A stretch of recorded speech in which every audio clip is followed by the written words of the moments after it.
जैसा कि हमने पिछले पार्ट में देखा था कि मू योंग और लिन जिंजी की मदद से डिमोन के साथियों को हरा देते हैं। अब वहाँ डिमोन के लीडर आ जाते हैं।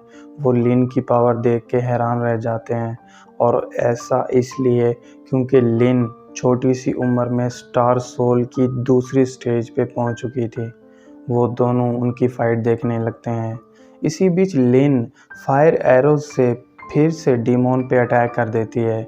उसे अटैक करता देख के मू योंग भी डिमोन पे अटैक कर देता है, मगर डिमोन की पावर स्टार सोल की तीसरी स्टेज पे थी, इसलिए वो अटैक करके मू योंग को हवा में फेंक देता है, जिससे लिन के एरोज उसके बम पे आ लगते हैं। ज़रूर कीजिएगा।